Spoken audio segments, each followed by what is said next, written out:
مشرق وسطی میں سب سے خطرناک طاقت نہ ایرانی میزائل ہے اور نہ ہی امریکی بنکر بسٹر. یہ باہمی دفاعی معاہدہ ہے. وہ رسمی کاغذات جو مقامی تنازعات کو جان بوجھ کر علاقائی تباہیوں میں بدل دیتے ہیں. اور آپریشن ایپک فیوری میں ہم اتحاد کے انتشار کی ساخت کو حقیقی وقت میں دیکھ رہے ہیں.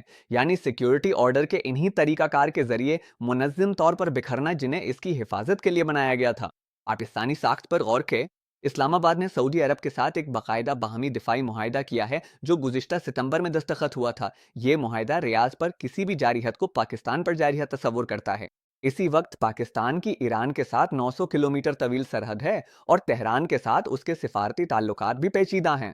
جب ایرانی میزائلوں نے سعودی عرب پر حملے شروع کیے تو پاکستانی وزیر خارجہ اسحاق ڈار نے دونوں دارالحکومتوں کے درمیان، جسے انہوں نے شٹل کمیونیکیشن کہا، کا آغاز کیا اور ذاتی طور پر ریاض سے یہ ضمانتیں حاصل کی کہ سعودی سرزمین ایران پر حملے کے لیے استعمال نہیں ہوگی. پھر یہ یقین دہانیاں تہران تک پہنچائیں. یہ ساخت خود کو ظاہر کر رہی ہے. باہمی دفاعی معاہدے نے فوری فوجی نقل و حرکت کو متحرک نہیں کیا. اس نے معاہدے کے فعال ہونے کو روکنے کے لیے ایک سفارتی مجبوری پیدا کی. لیکن یہاں ایک الٹا میکانزم ہے. پاکستان کی سعودی عرب کے لیے دفاعی ذمہ داریوں نے دراصل ریاض کے اسٹریٹجک اختیارات کو محدود کر دیا ہے.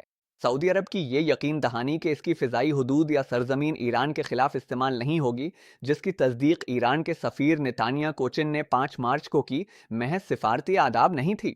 یہ ایک ساختی ضرورت تھی تاکہ پاکستان کو اس تنازع میں الجھنے سے روکا جا سکے جو دو طرفہ تنازع کو کثیر محاذی جنگ میں بدل سکتا تھا. اس اتحاد کی ضمانت ایران کے خلاف روک تھام کے طور پر نہیں بلکہ اس اتحادی پر لگام کے طور پر کام کر رہی تھی جسے یہ تحفظ فراہم کرنے کے لیے بنائی گئی تھی. اب روسی ساخت کو ملاحظہ کے تہران ماسکو اسٹریٹجک شراکت داری کا معاہدہ جو جنوری میں دستخط ہوا اور جسے ایرانی قیادت نے وسیع پیمانے پر ایک غیر اعلانیہ تحفظ کے طور پر دیکھا، اس میں نہ تو باہمی دفاع کی کوئی ضمانت ہے، نہ کوئی مشترکہ کمانڈ ڈھانچہ اور نہ ہی خودکار فوجی مداخلت کی کوئی ذمہ داری.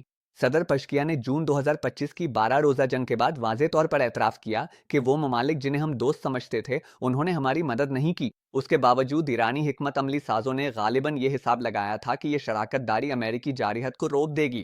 انٹیلیجنس کی ناکامی روسی صلاحیتوں کے بارے میں نہیں تھی. یہ ناکامی مبہم عزم کے ڈھانچے کے بارے میں تھی کہ کس طرح بغیر کسی ذمہ داری کے شراکت داری کا اشارہ دینا خطرناک توقعات کو جنم دیتا ہے. خمینی کے قتل پر کرملن کا رد عمل اس موقع پر استانہ ڈھانچے کو ظاہر کرتا ہے.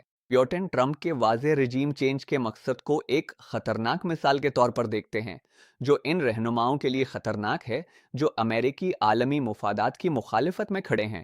اطلاعات کے مطابق روس نے ایران کو امریکی جنگی جہازوں اور طیاروں کی پوزیشنز کے بارے میں انٹیلیجنس فراہم کرنا شروع کر دی ہے، لیکن یہ مدد نہایت احتیاط سے طے شدہ حدود میں رہ کر دی جاتی ہے جو امریکی کارروائیوں کو پیچیدہ بنانے کے لیے تو مفید ہے مگر اس سے اسٹریٹجک نتائج میں کوئی بڑی تبدیلی نہیں آتی. یہ ڈھانچہ اتحاد کی یکجہتی نہیں ہے.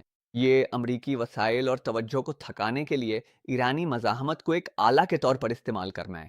ترکی کی نیٹو میں پوزیشننگ اتحاد کی انحطاط کی سب سے نفیس شکل کو ظاہر کرتی ہے. جب ایران سے داغا گیا ایک بیلسٹک ہتھیار عراقی اور شامی فضائی حدود سے گزرتا ہوا ترک علاقے کی طرف آیا تو انقرہ نے نیٹو کے میزائل دفاعی نظام کا استعمال کرتے ہوئے اسے روک کر ناکارہ بنا دیا.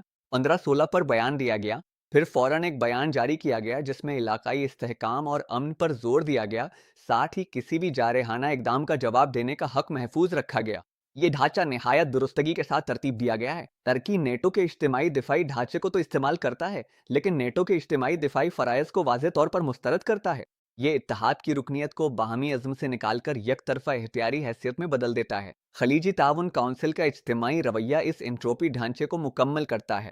سعودی عرب اور متحدہ عرب امارات دونوں نے اعلان کیا ہے کہ ایرانی حملے ایک سرخ لکیر عبور کر چکے ہیں، لیکن ساتھ ہی وہ پس پردہ مذاکرات بھی کر رہے ہیں تاکہ کشیدگی کو محدود رکھا جا سکے. امریکہ، بحرین، اردن، کویت، قطر، سعودی عرب اور متحدہ عرب امارات کے مشترکہ بیان نے جس میں اپنے دفاع کے حق کی توثیق کی گئی وہ وہی صورتحال پیدا کرتا ہے جسے گیم تھیورسٹ کمٹمنٹ کیڈ کہتے ہیں.